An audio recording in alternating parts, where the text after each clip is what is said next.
Hi everyone! In this video, I'm going to share with you my top tips for a better induction experience. My name's Jenny. I am a certified holistic doula, childbirth educator, placenta specialist, and VBAC specialist, and I'm here to help you follow your own compass in birth. Let's make birth better together. So in this episode, I'm going to share with you all about how to have a better induction experience. And this is part 3 of the Making Birth Better series for this week. My number 1 tip for you today is that mindset matters. When you're going into an induction, it can sometimes feel like a fearful experience.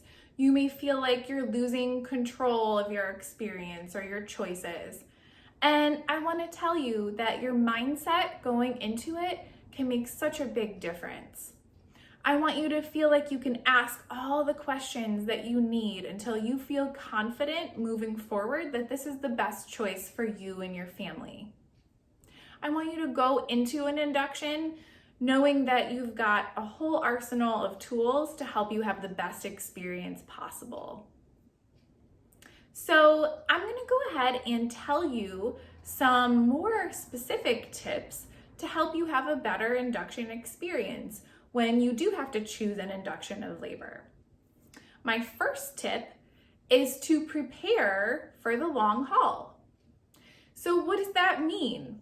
That means that you're going to need a circle of support to stand by your side during this experience.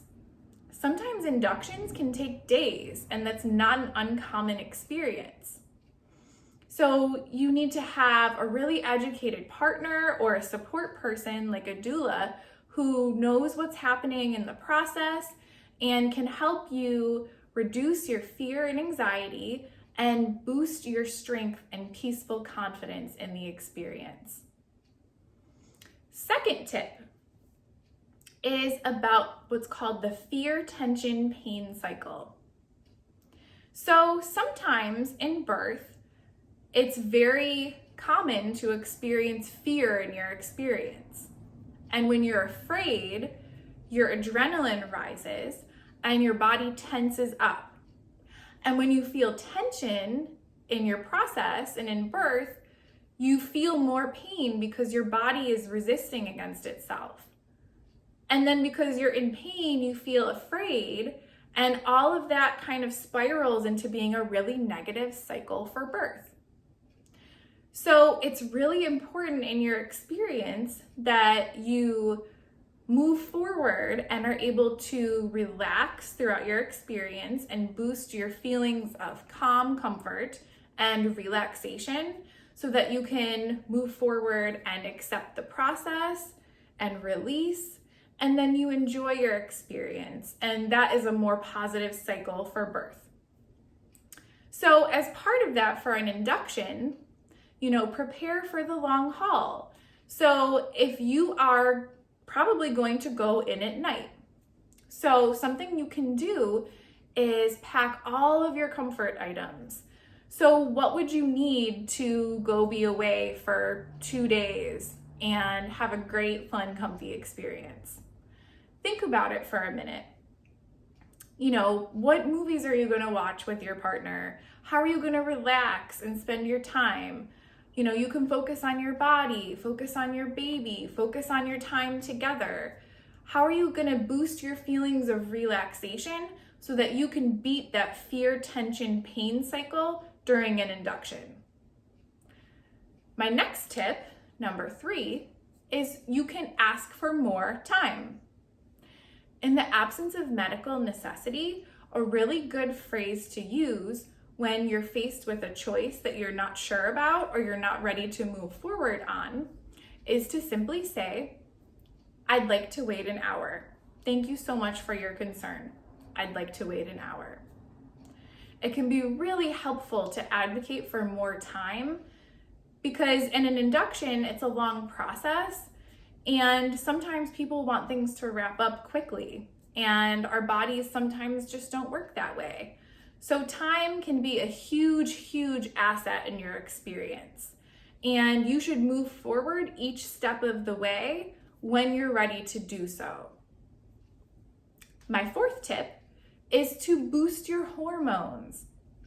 So we know that the Pitocin used in an induction experience is a synthetic hormone. It does not do the same thing as your natural oxytocin does when you go into labor on your own. Pitocin is essentially mechanical. It's just telling your uterus to contract and do the things.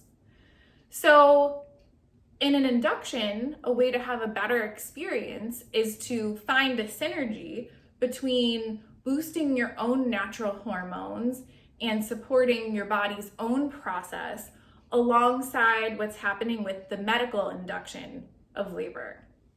So what does this look like? In an induction, you can do all of the things that you would do if you went into labor on your own. So for example, you want to boost your oxytocin. So that means creating a calm, comfortable, peaceful, nurturing, and supportive atmosphere for birth. That's very easy to do. Dim the lights, put on your relaxing music, minimal interruptions throughout your time. Use this time, you can relax with massage, comfort strategies, counter pressure, relaxation audio tracks can be really helpful. Do all these things to boost your own oxytocin so that you can have synergy between the medical choices and your body's ability to birth your baby. My fifth tip is to use movement. So a lot of times people think that if you choose an induction that you have to be stuck in your bed, and that's completely untrue. You can use movement throughout your induction experience.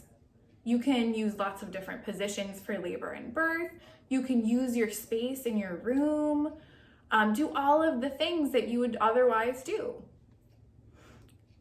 An interesting story I have is that I have a client who at 41 weeks decided that an induction was the best choice for them. They were afraid at first, but we made sure to work together to come up with a list of questions so that they got everything that they needed answered so they could move forward in confidence and peace. So they knew what to expect each step of the way. They didn't want an epidural, so we focused on things like comfort strategies, using counter pressure, and movement during their experience. We used lots of relaxation strategies, essential oils to help relax.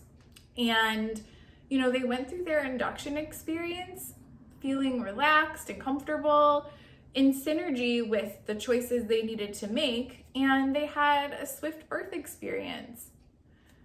So thanks everyone so much for watching this week.